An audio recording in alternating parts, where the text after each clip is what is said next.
Romeo 6-4, this is Uniform 6-4. We've got a lot of vehicles that will be almost impossible to move, quite a few casualties. Getting to the crash site will be awful tough, pinned down. Uniform 6-4, this is Romeo 6-4. Danny, I really need you to get to that crash site. This is Uniform 6-4. I have numerous casualties, vehicles that are halfway running. Gotta get these casualties out of here ASAP. The convoy, lost in the city and sustaining heavy casualties, heads back to the airport, with Sergeant Ebersman and most of Chalk 4 aboard.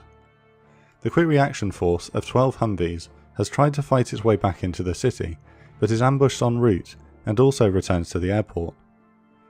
The Rangers and Delta operators besieged at the first crash site will have to fight on into the night.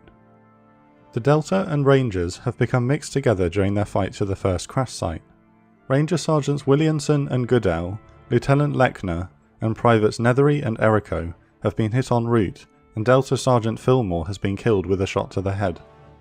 Throughout the fight to the crash site, the more experienced Delta boys offer reassurance and guidance to the younger, inexperienced Rangers, but those who witness Fillmore's death are shaken.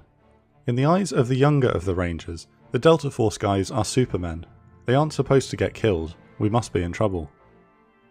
The rescue teams are frantically trying to remove the wounded and bodies of the remaining crew of downed Super 6-1, but the crash has crumpled the aircraft around them, and it will take many hours to cut them free.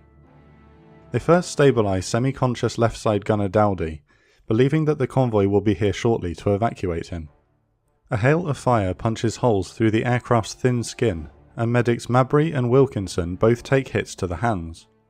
Despite this, and not wanting to move Dowdy from the aircraft under fire through the topside, they dig a tunnel out from under the aircraft, dragging Dowdy to a nearby building.